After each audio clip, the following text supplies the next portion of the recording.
టీమిండియాలో ఇప్పుడు ఒకే ఒక్క చర్చ.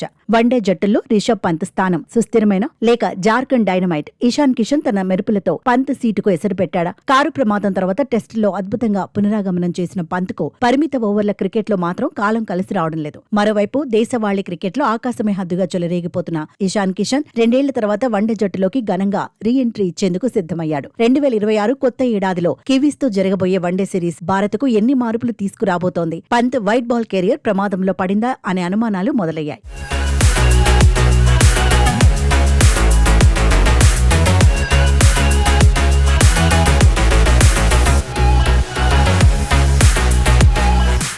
రిషబ్ పంత్ టెస్టుల్లో టీమిండియాకు వెన్నెముక, కానీ వన్డేలో మాత్రం ఒక ప్రశ్నార్థకంగా మారాడు. గత 18 నెలలుగా పంత్ జట్టులో ఉంటున్నా తుది జట్టులో అవకాశం దక్కించుకోవడానికి తీవ్రంగా శ్రమిస్తున్నాడు. 2024 ఆగస్టులో శ్రీలంకపై ఆడిన ఒకే ఒక్క వన్డే మినహా ఆ తర్వాత అతనికి చోటు దక్కలేదు. ఇటీవలి దక్షిణాఫ్రికా సిరీస్ లోనూ అతను బెంచ్ కే పరిమితమయ్యాడు. ప్రస్తుత విజయ్ హజారే ట్రోఫీలో ఢిల్లీ తరపున ఆడుతున్న పంత్ ఒక మ్యాచ్ లో 70 పరుగులు చేసి ఫామ్ లోకి వచ్చినట్లు కనిపించినా నిలకడలేమి సెలెక్టర్లను కలవరపెడుతోంది. దీంతో అజిత్ అగర్కర్ నేతృత్వంలోని సెలెక్షన్ కమిటీ సాహసోపేతమైన నిర్ణయానికి వచ్చినట్లు సమాచారం. 2026 టీ20 ప్రపంచ కప్ ను దృష్టిలో ఉంచుకొని వన్డేల్లోనూ యువ రక్తాన్ని ప్రోత్సహించాలని, పంత్ను కేవలం టెస్ట్ స్పెషలిస్ట్ గా పరిమితం చేయాలని బీసీసీఐ యోచిస్తోంది.